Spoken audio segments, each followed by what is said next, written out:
Assalamualaikum warahmatullahi wabarakatuh. Saya Mutiarini Hasibuan dengan NIM 0306202049 dari kelas PGMI 2 semester 1. Di sini saya akan merangkum materi-materi bahasa Inggris dari semester 1. Materi yang pertama adalah pronoun. Personal pronoun adalah jenis kata yang digunakan untuk menggantikan kata benda atau noun. Kinds of pronoun: subject, object, possessive, dan reflexive. Selanjutnya, demonstrative pronoun adalah kata ganti yang digunakan untuk menunjukkan benda. This, that, those. Selanjutnya, relative pronoun adalah kata ganti yang digunakan untuk menunjukkan benda.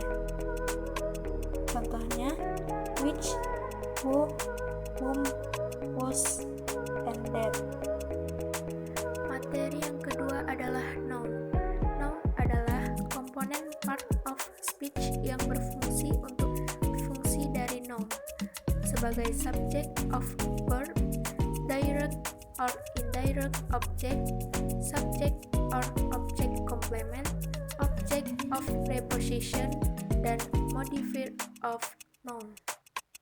Macam-macam noun dapat dilihat sebagai berikut.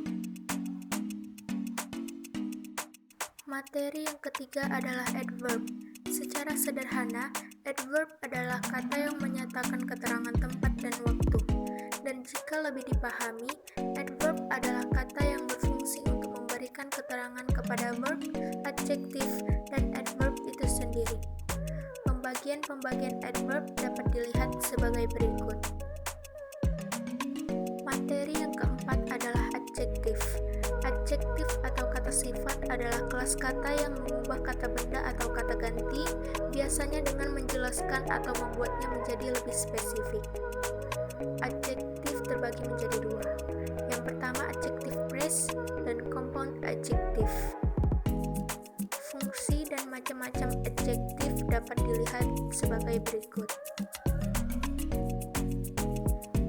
Materi yang kelima adalah simple present tense. Simple present tense adalah bentuk kalimat yang menunjukkan pernyataan umum atau fakta dan kegiatan yang rutin dilakukan atau kebiasaan. Fungsi dari simple present tense: yang pertama, menyatakan kegiatan berulang-ulang. Yang kedua, menyatakan peristiwa yang umum terjadi dan tidak bisa dibantah. Yang ketiga, menyatakan permintaan atau perintah pada lawan bicara. Yang keempat, menyatakan peristiwa yang sudah dapat dipastikan akan terjadi. Yang kelima, menunjukkan kemampuan watak dan sifat seseorang. Dan yang keenam, mengutip berita atau informasi. Macam-macam dari simple present tense. Yang pertama dalam bentuk kata kerja, dan yang kedua dalam bentuk non-kata kerja. Selanjutnya, materi yang keenam adalah simple past tense. Simple past tense adalah pernyataan atau kegiatan yang sudah terjadi. Time like now, a few days ago, just now, often, 2 days ago, and hour ago, yesterday. Terdiri dari tipe, kata kerja, dan kata benda. Materi yang ketujuh adalah simple future tense. Adalah bentuk tense yang digunakan untuk menyatakan suatu kejadian di masa yang akan datang. Fungsinya adalah untuk mengungkapkan gagasan umum, untuk mendeskripsikan kebiasaan, untuk menggambarkan emosi, dan untuk menyatakan milik.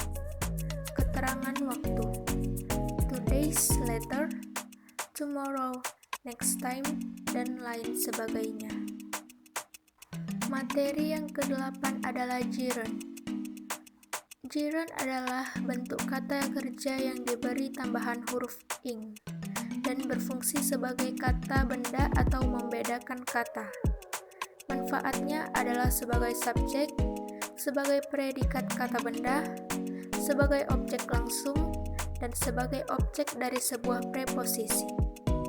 Bentuknya adalah perfect tense dan berbentuk pasif. Materi yang kesembilan adalah artikel.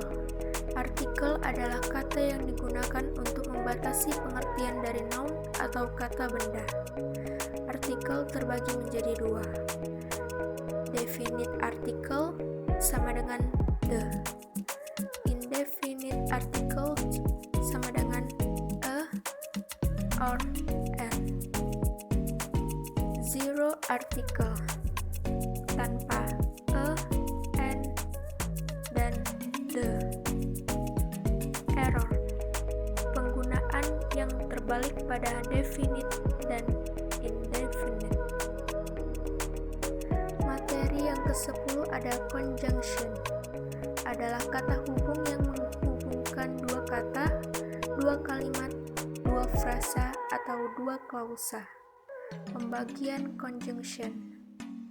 Yang pertama ada coordinating conjunction, yang kedua ada subordinating conjunction, dan yang ketiga ada correlative conjunction. Masing-masing dari pembagian conjunction tersebut memiliki pengertian. Materi yang ke-11 adalah preposition. Preposition atau kata depan adalah kata yang berfungsi untuk menunjukkan hubungan antara objek dengan bagian lain di dalam kalimat.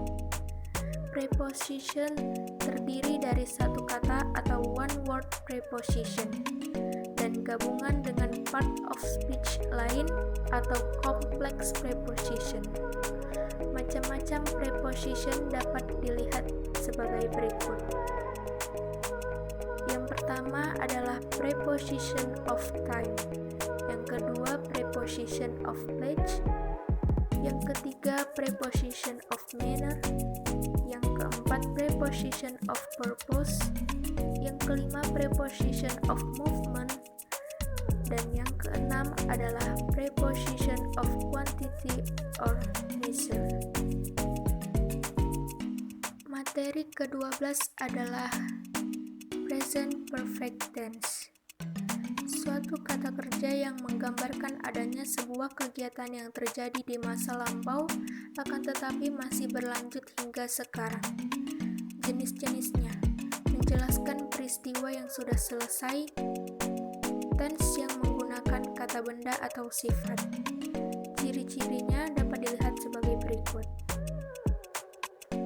Fungsinya menunjukkan terjadinya sebuah kegiatan yang baru saja terjadi, menunjukkan kegiatan yang pernah dilakukan pada masa lampau, dan menggabungkan atau menggambarkan aktivitas yang dilakukan berulang-ulang.